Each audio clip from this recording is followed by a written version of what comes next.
Hey, welcome back to the Flex Diet Podcast. I'm your host, Dr. Mike T. Nelson. On this podcast, we talk about all things to improve muscle, improve body composition and performance, do all of it in a flexible framework without destroying your health. So, right now, this might sound a little bit echoey. We are on our way back from South Padre, Texas. So, we're briefly stopping in Austin on the way home, but wanted to still get this podcast out. So today we're talking with personal trainer Martin Silva. He is a personal trainer and strength and conditioning coach focused on helping clients improve body composition, performance, and long-term health through structured training and practical nutrition. He's got a really immense background, and in this podcast we talked about a ton of things from just body composition framework, how he does his check-ins, even a little bit of his backstory related to bodybuilding and training. And then we got into some more specific stuff, kind of more on the training side.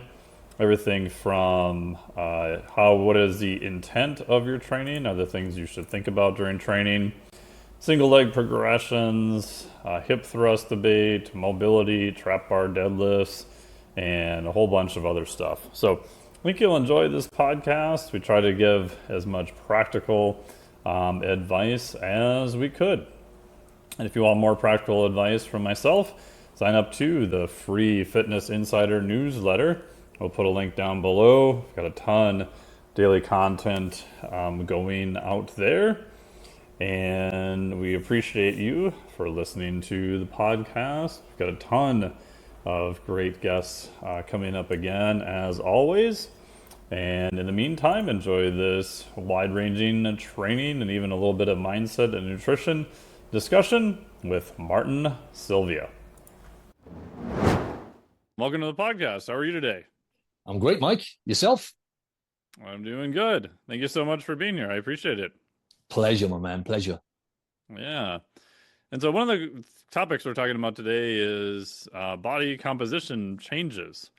And I'm always curious, what would you say is kind of your general, I guess, theory related to body composition changes? And then the sub question of that is probably give us a little bit more detail of what type of people you generally work for so we have an idea of context. Yeah, so generally I work with high achieving people, a lot of entrepreneurs, ambitious individuals, generally aged between about 35 and 60 within their age category. So they have done pretty well in their life with their career and stuff, but they've kind of just let their health slide and their personal standards with their habits.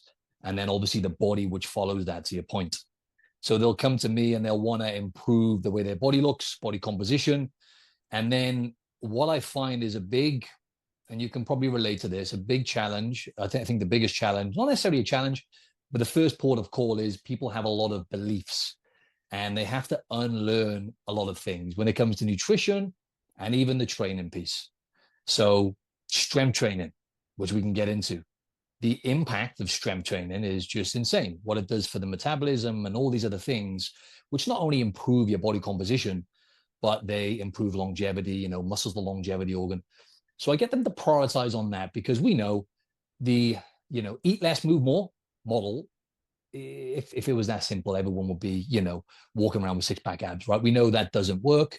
Obviously, it is on paper, calories in, calories out, but they come to me for that. And then it's the nutrition piece then, which is the most challenging part for most people, especially a lot of people I work with. They work a lot of hours. A lot of them have kids.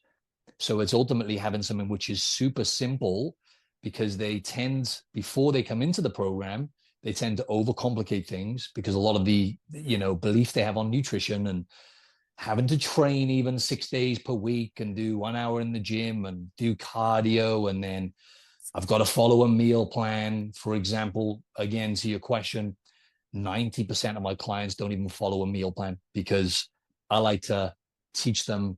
I say to them, you don't want to rely on a coach forever. You really want to be self-sustaining. So my goal is to make you self-sustaining. And to do that, you've got to teach a man to fish. So rather than just giving them a fish, giving them a meal. Now, meal plans are helpful, and I do supply them to give them structure, but that's kind of in the background. The main thing is in the trenches, understanding why are you not implementing, right? Why maybe over the last few years have you let yourself slip? Eating a lot of ultra processed foods. Let's improve the food quality. Let's improve the protein intake. And that's just obviously, most people know that now, but they don't implement it and they don't have the awareness with consistently having optimal protein. So what they say a lot of times, or what they think they're doing and what they're actually doing is it doesn't match up on paper. So long story short, it comes down to the fundamentals of eating, let's just say a gram per pound of body weight with protein, right? Because it's kind of hard to go wrong when you're eating that amount. And then when they come to me, then obviously the strength training piece, getting them. And this is what I want to pick your brain on my podcast, because it's very nuanced. People always say it's 90% nutrition. I don't really buy into that. The training stimulus is very nuanced from person to person in terms of what people can recover from. And a lot of people I work with, they get stuck in the recovery trap. They're all or nothing, so they go too hard. They don't actually even realize that you're overtraining, you're doing too much. And then you have to get them to switch their mindset, like I had to, which we can maybe get into, in terms of sometimes less is more, and it's about being smarter, training more frequently, and making strength training the cornerstone of what they're doing with exercise. Now, cardio can be valuable, but that for improving the way your body looks, cardio is ineffective. Walking, if you want to class that as cardio, walking, great. I know you talk about zone 2 and strength training, having high protein, improving the quality of the food so you're avoiding ultra processed foods or at least minimizing them. They're really the big rocks. And then obviously we both know, right, sleep is the foundation. Without, that's another conversation. Without prioritizing that and optimizing that, you're always going to be on the back foot. And then there's the stress management piece as well then, which is stress and sleep. I see with most people, when something's off, a lot of the times it comes down to one of those two big rocks, Mike. Yeah, awesome. On the nutrition side, I agree with you. I think most people kind of know what to do, but the application side leaves something to be desired. And I think most people overestimate how they're actually doing on nutrition. I think they think they're doing better than what they are. Any tips for, I guess, more on the adherence side? So let's say someone's bought in, they're like, hey, I know I need to do better on nutrition. How would you kind of guide or coach them to make sure that it actually happens? Well, the first port of call for most people is the good old tracking calories. And I know a lot of people don't want to hear that because, let's be honest, most people hate it. And no one wants to be using an app for the rest of their life. So the way I communicate it, Mike, is I'll say, we're going to start tracking. That's for the majority of people, not everyone, but I would say about 80% of people. We're going to start by tracking your food so I can meet you where you're at. But that's not the destination. It's a good starting point as a tool to use. So that's what we'll start with. Shine a light on what's going on. Let's see how much protein you're having. Let's see the quality of the food you're eating. And then let's fine tune and put a game plan together then with the calories and macros. Now, going back to my point, calories and macros is almost like surface level. Obviously, in one arena or one kind of viewpoint, it's everything because the law of thermodynamics, like we say, calories in, calories out. If you want to lose weight, you got to burn more than you eat. If you want to gain weight, generally, depending on your body type, you want to be in a little bit of a calorie surplus. But it's actually the behavioral aspect which is making people fall down. It's not knowing necessarily how much protein to have and what macros to have. So that's where I'll meet. And then we'll formulate a plan then in terms of, right, let's aim for this protein target. It could be something as simple as that. This is how we're going to hit that protein target and fit it around your lifestyle. So how do we get in, let's just say, at least 30 to 50 grams on over 3 of your meals? And what I see with a lot of people as well is they kind of they skip breakfast. I see a common challenge with people with the nutrition piece where they're busy or whatever. It's an excuse. We know that, right? But I just don't bother eating breakfast, right? I'm not hungry till lunchtime and I'm so busy. And then you realize they're grossly under eating protein. And if they do have breakfast, it's a poor choice because they're not having protein. So then they're naturally having more carbs. And then they have lunchtime. They might have, a decent amount. Dinner, they tend to have a lot more. But because of that, they're under eating protein. And then with a lot of people, not everyone, when they start having a good amount of protein for breakfast, it tends to blunt their appetite. Sometimes it improves their relationship with food because then they're not starving and ravenous and hangry by the time they get to lunchtime. So they're the big rocks. And then it's obviously with the fats and carbs, then it depends on where the individual's at and what level they're at. But I like to fine tune that as well, obviously for performance in the gym. And also just I find there's so much variance in terms of how people feel and perform when it comes to the carbohydrates and the fats and even gut health, what people can digest properly. So then that's where more nuance comes in. And that's kind of it in a nutshell. I can keep going down the list, but that's the first things that come to mind. And then based on what they've kind of tracked, do you check in on them on a kind of a weekly basis and then look at kind of compliance, or how does that look on a kind of week to week basis? Yeah. So with compliance and adherence, it depends on the client in terms of how frequently I'll check in with them. But let's just say at the start of their journey. So with my program, it's 90 days is the minimum commitment. What I find is for that first 90 days, I'm checking for the first 30 days, let's just say, I'm checking in pretty much every day. And on average, depends on the person, but I'll do one call a week for like that first 30 days. So I can check in with them properly and get feedback, make sure I don't miss anything. Then after that 30 days, it'll drop down to like every other week then for the rest of the 90 days. And then we'll reassess after the 90 days. And then on average, it'll drop down to like once a month in terms of the calls so I can get direct feedback and everything, because that's just more straightforward a lot of the times. But I'll check in most days with most people. And then every week I have like a check-in system then as well. A lot of my clients are actually in America. So my Monday morning generally is where I do most of my check-ins. And then that's like Sunday evening in America and obviously Monday morning here. And to make sure they're adherent to it, then it's like, okay, we've set these targets. I'll literally put it into the calendar in the app that I use, what their habit is or what their one or two habits are, or their targets. They have their macros and everything laid out. It could be steps, whatever target we're focusing on, but normally, well, always it's 1 to 2 fundamental habits, because that's another big thing that people fall down with. In fact, this is the biggest problem for most people is you'll see this trying to change so much at once. So with my clients, it's like, I always look at what's the lever we can pull that's going to get you the biggest bang for your buck. Number one, habit. Number two, what's the second lever we can pull to accelerate things forward? And then I'll check in with them on that. And obviously, if they're not sticking to it, let's find out what's going on, why you're struggling to stick with it. But for the most part, people do stick with it. And that's your goal. Your job as a coach anyway is to lead. And I'll be honest, it took me, I've been coaching for almost 2 decades now. Right? I'm 38, started when I was 20. And it took me a long time to get to the point where it's like, you've got to really meet people where they're at. And that was me. Maybe we could get into my backstory, but whatever. My story was, struggling with all or nothing, bodybuilding mindsets, and then that was over a decade ago. I overcame that. And then I started having more compassion for myself, started eating more whole foods, and started focusing on health over aesthetics. And that's kind of what we were saying off air. That's over the long term with clients. The average client will stay with me roughly between about 9 to 10 months on average. And over that journey, they then people who stick to it long term, and you'll attest to this most likely, it's not the body. The body, you look better as a byproduct, but it's the mental, it's the emotional health, it's all the other aspects of your life that improve when you take care of yourself. So long-winded answer there, my man, but that's it in a nutshell, Yeah, all good.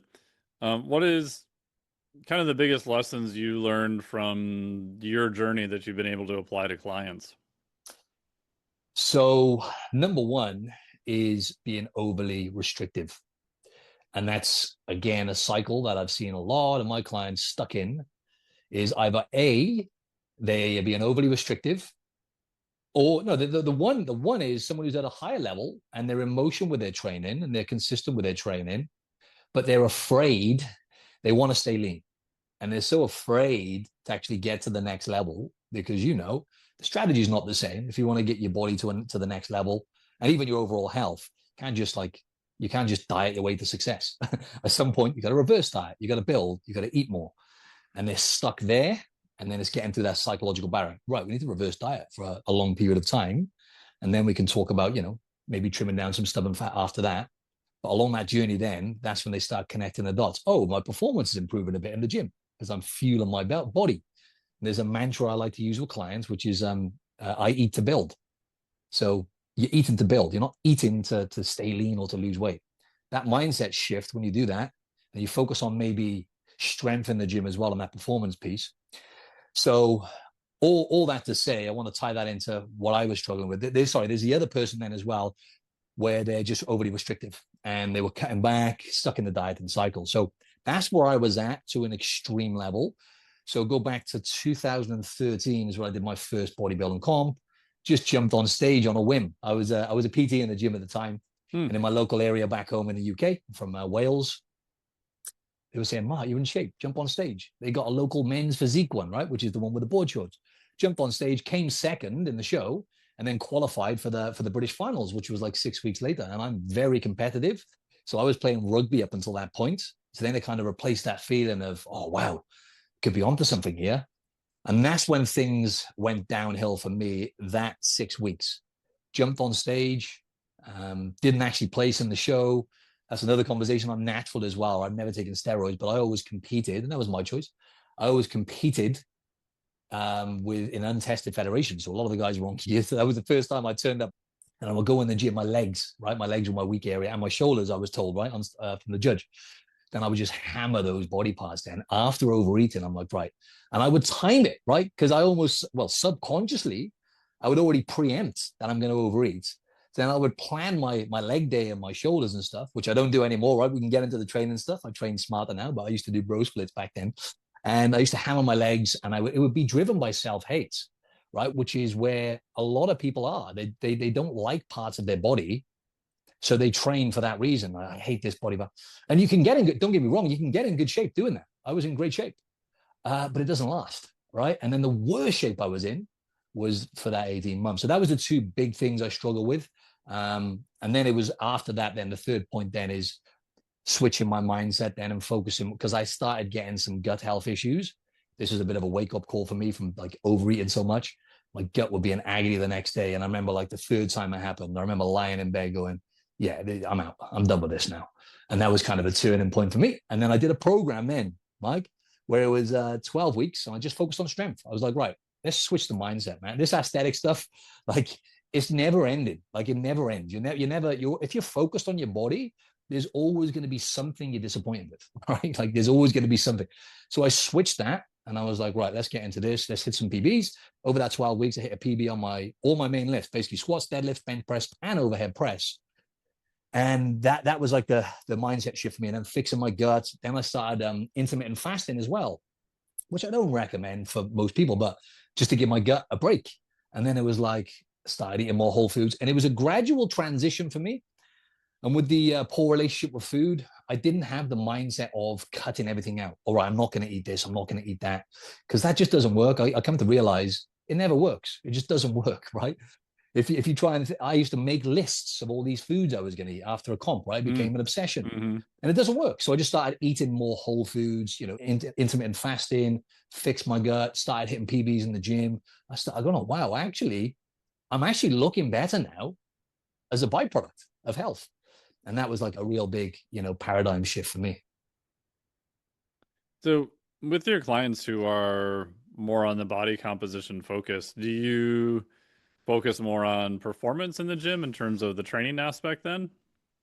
Yeah, always the performance in the gym is the key thing that moves the needle forward. So it's, we know progressive overload, ultimately adding more training volume each week.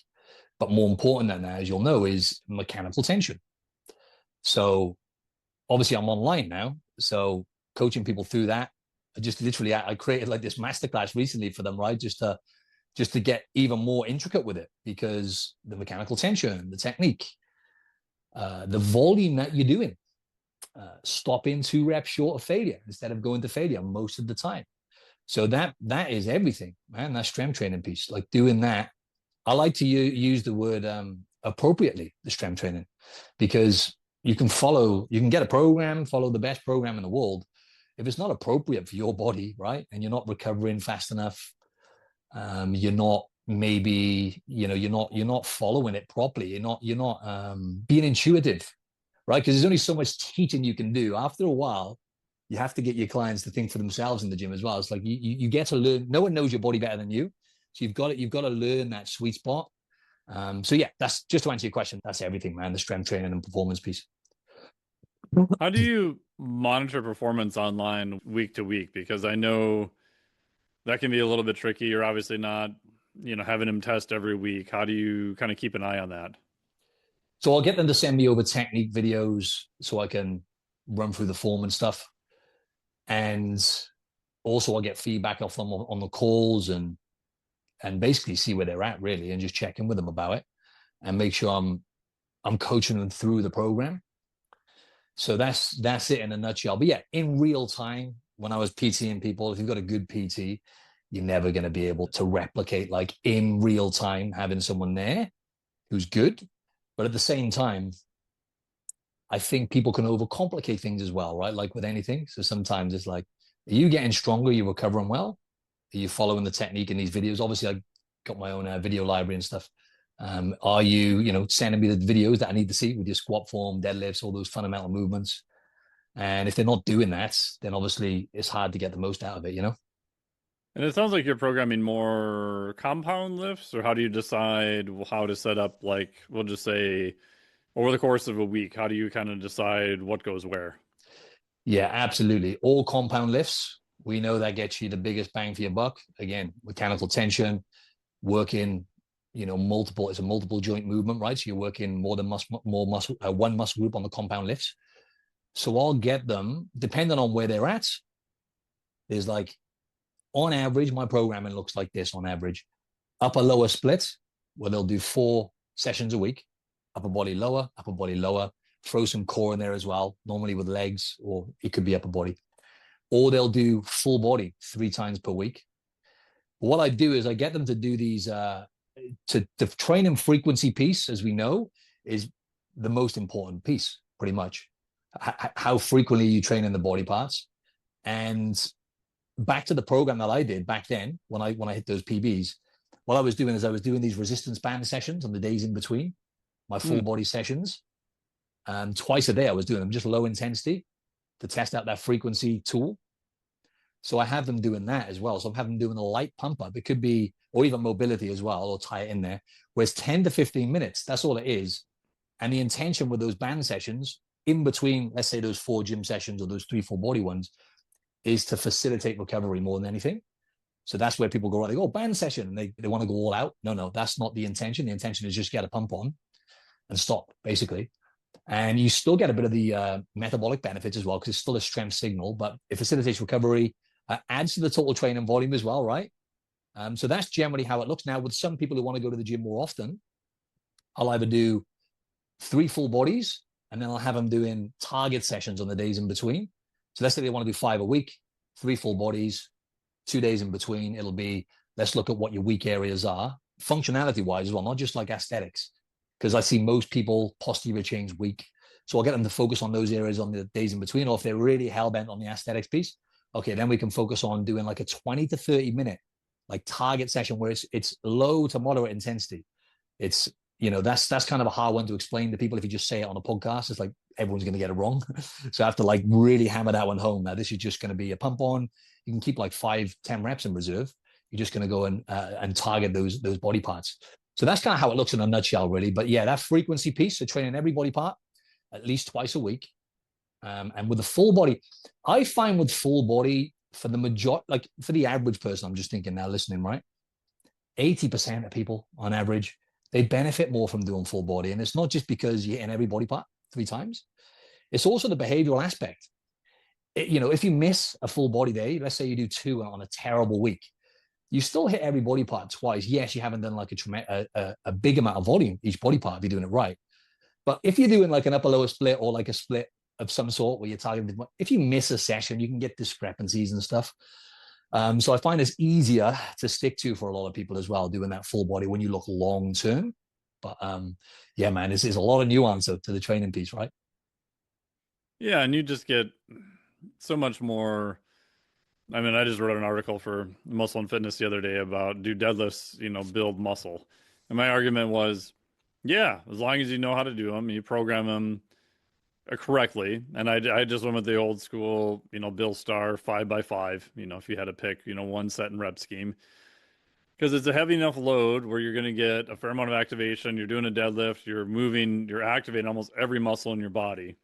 And if you can do that, like my argument was, I don't see any eel-shaped rake-shaped people doing 5x5 with deadlifts with 405 pounds.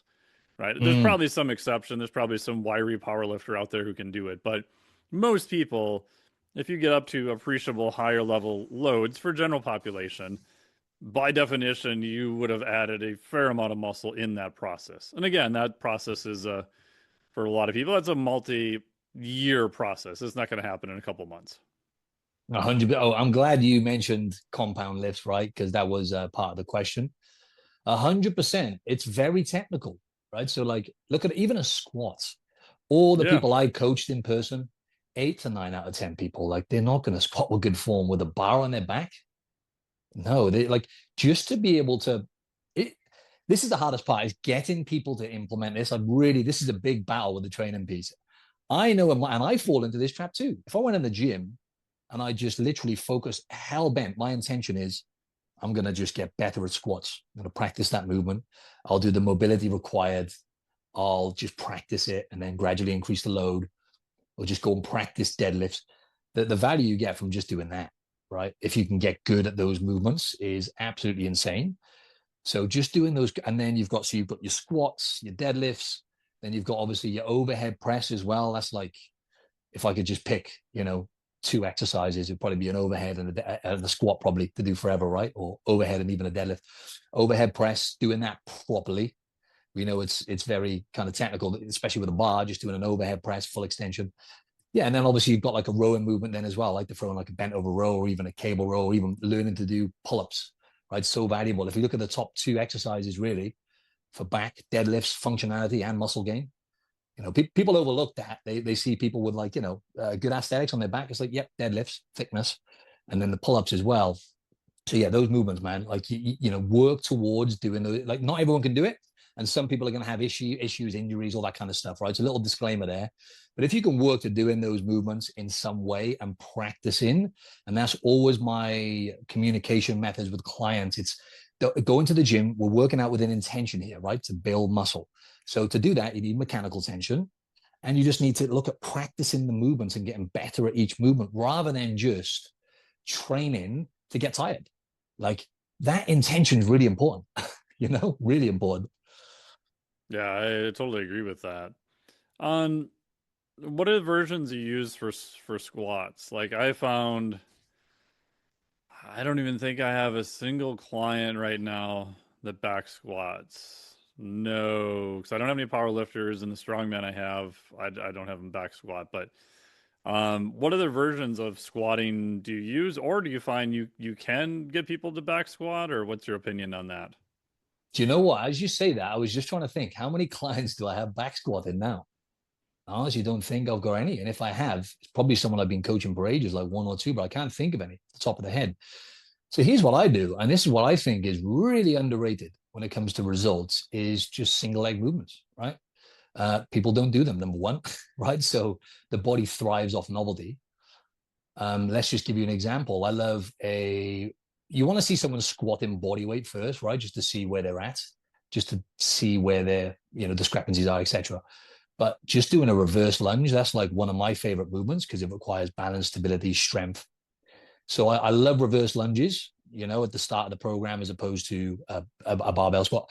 And then when I do get them squatting, it'll be goblet squats, right? So, Mm-hmm. holding the dumbbell in front of you, it's way less technical and it's easier to practice the movement. So I like those two. And then if they can, obviously the deadlift, highest risk movement, right? There's so little room for error with the deadlift. You got to be so careful on that. So with deadlifts, depending on where they're at, obviously you want a hip hinge movement of some sort.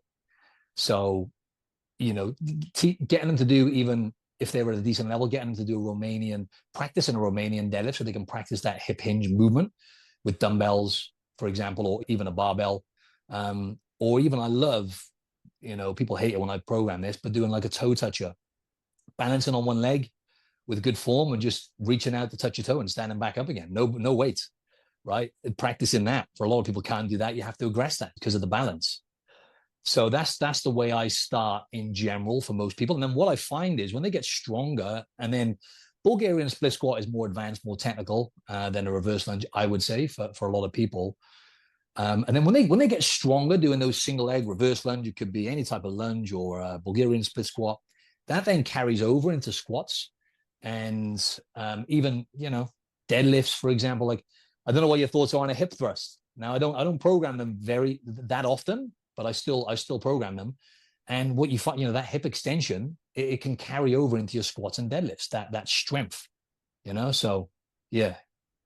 Yeah, I mean, I do program hip thrusts for some clients. It depends Mm. on what their goals are. If they are really focused on more glute development, I probably will because you can get more variety by adding it in. It's a compound lift. You can go pretty heavy on it.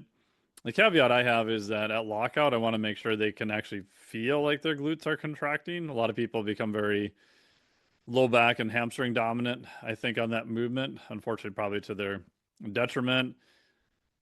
For athletes, I'd say it's mixed. Like I tried a lot of hip thrusts in the past and I don't know, like they just didn't transfer for me. Like my deadlift didn't go up, my squat didn't go up.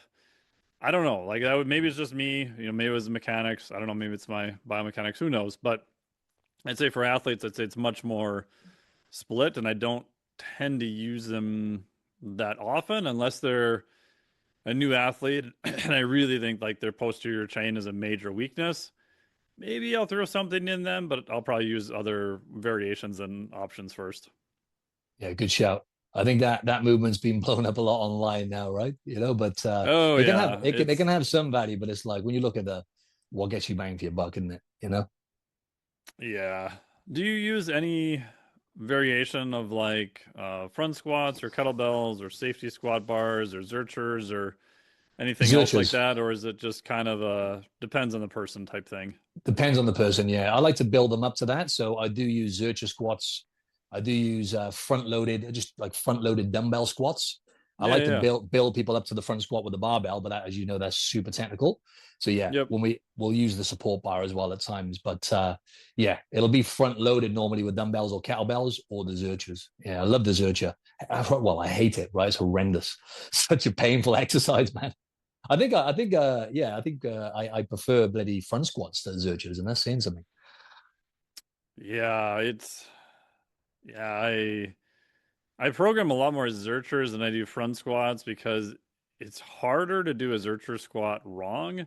Even a front squat most of the time. Again, I know a lot of people have extremely limited wrist mobility, shoulder mobility, all that kind of stuff. But if I can, I will usually force them into a clean grip because it's just so much harder to cheat at that point. Like as soon Mm. as you just get any a little bit forward, like it's just not going to go. So I do like them from the aspect of that they are kind of a little bit auto-correcting, where, as you know, like with a back squat, most people I find don't have the shoulder external rotation to get in that spot, at least with a straight bar. And if anything goes wrong, it just turns into, a good morning exercise anyway. Yeah, yeah, 100%, definitely. Awesome. Is there something different do you feel like with training and programming or even biomechanics you feel that you do that's different, but if you found that it's been super beneficial? Anything I do different with biomechanics with clients, you mean? Yeah, like kind of Yeah. different than what would be the more, I don't know. I don't even know what's popular anymore, I guess. But anything you No. found that not Yeah. many people are doing, but you found to be super effective? The ones I mentioned definitely like single leg movements, especially when it comes to some because basically a lunge is a squat, right? It's the same Sure. mechanism, right? But just on one leg. So that's definitely a big one. Building people up to doing a single leg Romanian deadlift, as you know, very technical, very technical. So, just doing it with no weight first, toe touchers, balancing on one leg, practicing that with good form and building them up to doing that. I think that's one of the most underrated exercises. But again, it's very technical. So getting that right, you definitely want to get way better on 2 feet first as well. So doing a Romanian deadlift, just with a barbell or dumbbells, and practicing that first. So I definitely say building people up there is underrated, 100%. I think what's a massively underrated tool when it comes to biomechanics is, we said about shoulder press, a Z press where you're sat on the floor and you press Oh overhead. yeah, a Z Yeah, press. a Z press. I Yeah, mean, yeah, yeah, Z yeah. press. I'm just kidding. No, no, no, no, no. It is a Z press. Like you guys say Z in America, right? I know. Yeah, Z press, man. I think that is so underrated because what I love about and starting with dumbbells instead of a barbell, I think is better because Mm, it's a little bit less technical. And when you press overhead, when you're sat down, even just sitting in that, forget about any weights, just sitting down in that position. If anyone wants to look at a Z press online, right? And then just pressing your arms overhead and fully extending right overhead, just doing that for most people is really hard. Forget about any weights, doing it properly. Now you do that with dumbbells, light, you have to go super light.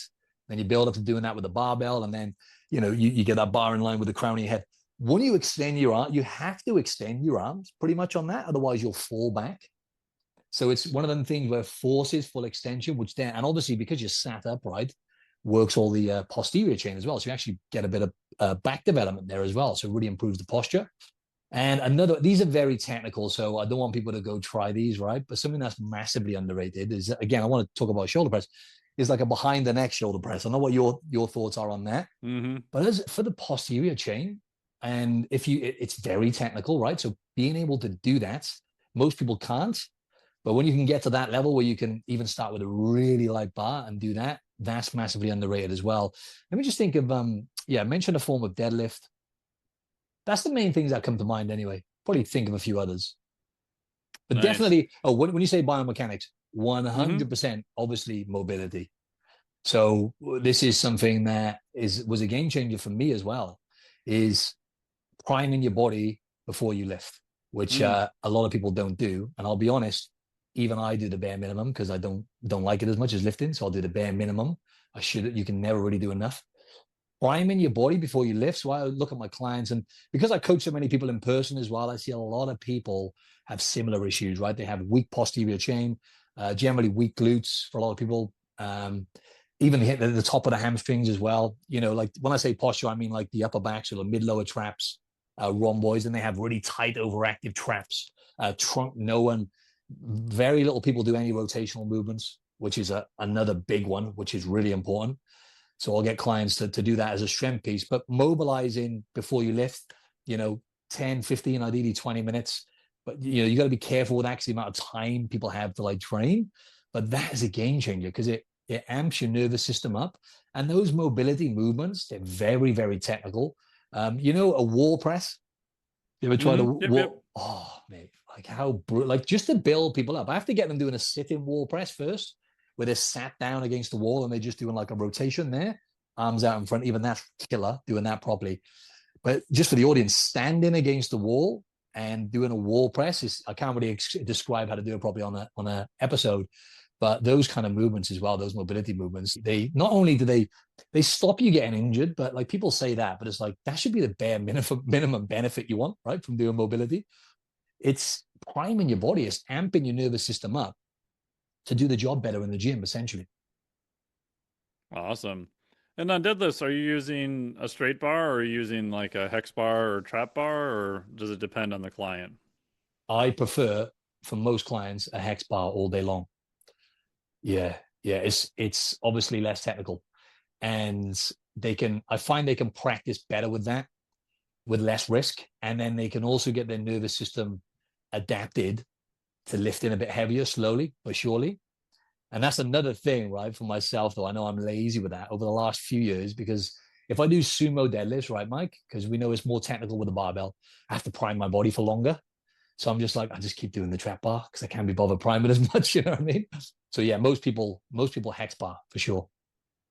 Yeah, that's what I switched to too. Like even in person, like if they're not powerlifting or they're not, there's a trade-off because yeah, hex bar you get a little bit more quad development, whatever. But for most people, like it's much harder to do poor form of the trap bar than a straight bar. It just, especially when you're coaching online and just trying to get them to do the effective amount, and you can still get a huge amount of overload with it. So I'm a big fan of it. Same. And that's a good point with in person. I used to do this. I used to not use the trap bar. It was only towards the last kind of 3-4 years of me PTing that I was like, you know what, this is way better for most people to practice and get better at that movement with load, for sure. Yeah, awesome.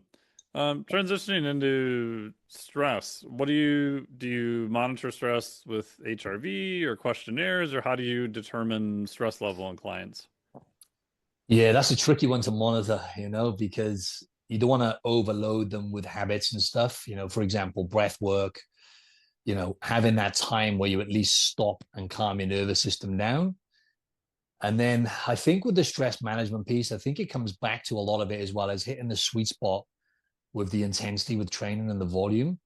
Because, most people they've got so much stimulus nowadays with, people are working longer than ever because you can check your email at any time. So I like to look at, before we get to the stress, I like to look at the sleep first because they both go hand in hand. So it's like, Sure. let's have a look at your sleep routine. So for example, coming away from cognitive stimulation, at least an hour to 90 minutes before bed. In other words, no phone, no laptop. Some people, realistically, even 30 minutes, because most people are just on it right until they go to sleep, and just not having that cognitive stimulation before bed and just having a bedtime routine is the most overlooked thing in the world. And then the next thing, and this, because then obviously when you improve your bedtime routine, you sleep better. That's one of the best things you can do to manage your stress levels and get good sleep. But the other thing then is in the morning, this is a big thing I think that's overlooked is, again, most people keep the phone in the room like I used to do. First thing they do in the morning. The only time in this day and age, right? The only time you have a little window to not check your phone, not be distracted, not get into that, cortisol elevating, fight or flight state almost. The only chance you have to be calm is in the morning where you have that, like, if you give yourself 10, 15 minutes, even longer, ideally, where you're just not checking your phone. Yeah, have a podcast ready, go on a walk, whatever, right? But not checking work emails, all that kind of stuff. I think that's something that's really overlooked for like overall stress as well. Just starting your day right and finishing your day properly as well with a proper bedtime routine. Then if we look at like actually getting feedback from clients, it'll be asking the questions about like, let's have a look. Are you recovering properly from training? Let's have a look at your diet as well, right? Because obviously if they're slipping with diet or they're even, skipping meals, which a lot of people do, that adds to cortisol overall stress. But yeah, it all comes down to like being disciplined with stimulus and distractions, like being on your phone, working. Like if you can get diligent with that, getting that phone away from you at certain times, having allocated times where you're winding down and go all in with it as well. It's like I say to clients, it's like if you're gonna relax, go all in with that. You know what I mean? Like if you're gonna watch TV to unwind, don't do both. Like where you're doing a bit of work and try and go all in with each piece and go all in with the relaxing piece as well. And I think with stress management, it's something I'm working on too. And I always say to clients, because you know what it's like? It's like you almost, I don't want to say life coach, but you almost start becoming that in a way because you're like, Sure. what are you doing for fun? A lot of us, we forget to have fun and do stuff for fun, including myself. Started playing volleyball again, but I'm lacking consistency again, right? That's fun for me. It just, it's the best way to manage stress, doing some fun stuff, getting nature as well there, right? So, I say to my clients, like, what are you doing for fun? What are you doing for self-care this week instead of planning everything around work and all this chores you've got to do? How about you factor in what you're doing for yourself first and you factor in what you're doing for fun? And that's a big thing for managing stress as well. Yeah, I agree. Do you have you had any luck showing or using any apps to track time on phone or removing apps or anything like that? I go back and forth. Like I think the first thing I tell people is just for God's sakes, turn your phone off more often during the day. And I also forget like how many people have notifications on with everything. That's the one annoying thing with Apple is every once in a while it does an update and it turns on these notifications in the background. And all of a sudden my phone starts going off. I'm like, what the hell? Or you're around someone and their phone's going off all the time and you realize I don't know how anyone gets anything done with notifications on. That still is a mystery to me, I guess. That's such a good point, man. It makes me anxious just when I see someone with notifications on, and it's like, how do you live? Like I'm already irritated and distracted listening to two notifications on your phone. How do you live with that all Yeah. day, every day? Yeah. So do you have them turn, would you have like kind of a priority list of like, hey, let's try to turn notifications off. Let's try to turn your phone off at a certain time. Do you ask them to kind of monitor their time on certain sites or how do you kind of go about that? Yeah. What I do is I get them to like delete apps. I see with clients on social media, for example, and they know it as well. They're like, you're right, I'm going to delete it. And then they might go back on there, right? And there's only so much. There's like you can make people aware, you can tell them what to do, you can coach them through it, but like they've got to do it. They got to actually do that. So yeah, deleting social media apps, 100% works a treat for a lot of clients because Unless you're using it for business, it's just eating away at your time and just distracting you. There's so many other things you could be doing. Now, I'll be honest, I used to call clients out and just go, let's have a look at your screen time. You know what I mean? Like, didn't have time to do this and that. Let's have a look at that. And like, you make them aware of it. And it's like, you get them to delete. It's just like, I tell you what, man, that phone and all the stuff and all the apps and social media, you're not going to win the battle against those things. You've got to have practices in place. So that's the thing, just deleting apps. And also, I've recommended to a few clients recently, it's especially the ones running the business or whatever, it's like, use your phone for a purpose. So when you're doing work tasks or whatever, or when you're doing stuff on your laptop, keep your phone away from you, because that's going to be a distraction and that's going to eat into your energy and a lot of times add to your stress because then you're procrastinating, not getting work done. And use the phone then for be intentional, right? So like I'll say to clients, well, let's be honest, everyone procrastinates at times.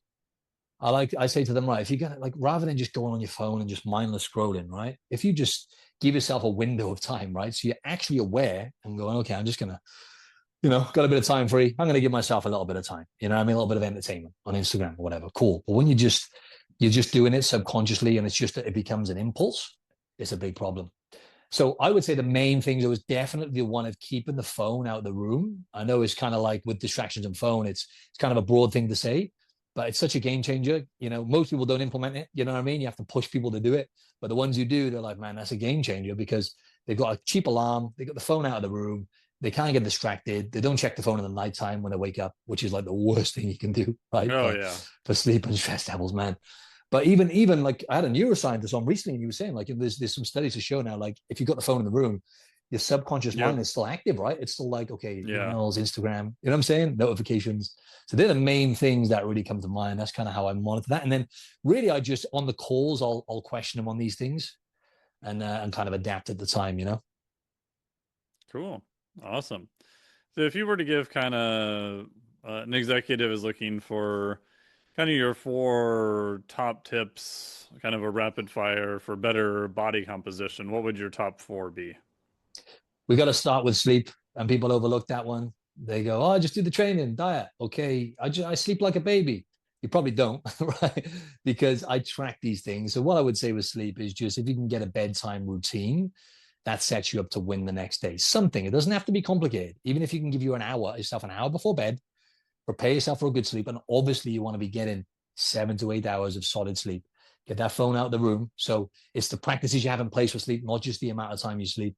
And then just a simple method with sleep is, the 3-2-1 method. I like that because it's simple. No food 3 hours before bed, 2 hours, no fluids, providing you're hydrated though. I see people fall down with that because they're like, oh yeah, I did the 2 hours. You go to bed a little bit dehydrated. Nothing's going to mess your sleep up more than that. And then 1 is obviously no electronics before bed. So definitely sleep, prioritize that. Number 2, let's go into nutrition. I mean, if we're speaking to the average person, we have to go with number 1. Well, I would say number 1 with nutrition, a practical thing would be the protein one, right? That's more practical. I'd say if you can aim, I like to use a round number of a gram per pound of body weight, even though that's high for a lot of people to hit.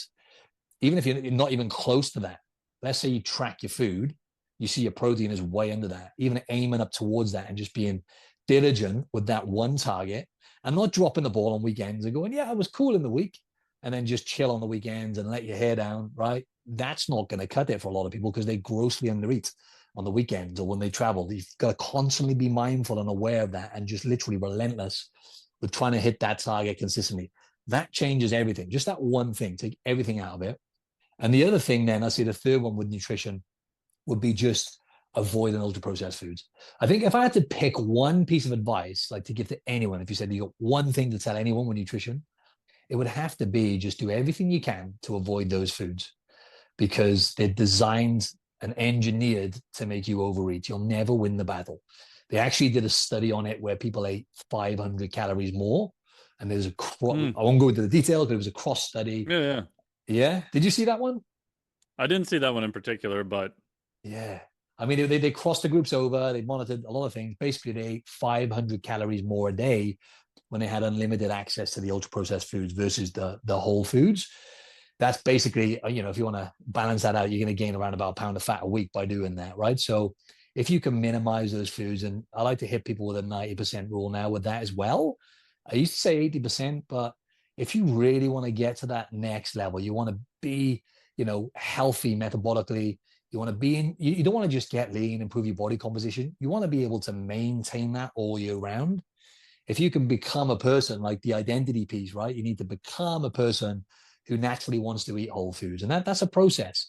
When you get to that point, and like 90% of the foods you eat in a single ingredient foods, best way to describe whole foods, a single ingredient foods, and you give yourself that 10% leeway maybe with the UPF, the ultra processed foods, it's harder to go wrong. But if you can eliminate those foods. Number 4, I mean, I could give a few more. I've given quite a few here, but I'll tie this into one, right? It's the training piece, strength training, do that properly, right? Like Mike was saying, get good at the compound lifts, focus on doing it right. Not just going for the sake of it. That's important, showing up, consistency. We know that. But that doesn't cut it, right, when you want to get to the next level at some point. So, and obviously just injuries. Get good at the movements, focus on the mechanical tension, and just do strength training properly and focus on that recovery piece as well. So just a quick little nugget on that as well. If you're sore, what I found is if you're sore for longer than, 2 days, you've normally just crossed the line, right? You should feel like you've done something and get a little bit of muscle soreness. But if it's longer than like a day or two, people judge your workout on how much pain they're in, right? Which is like crazy when you think about it. And it's like, no, you want your body to adapt and get stronger and build muscle. If you're stuck in that recovery trap for too long, that slows down progress.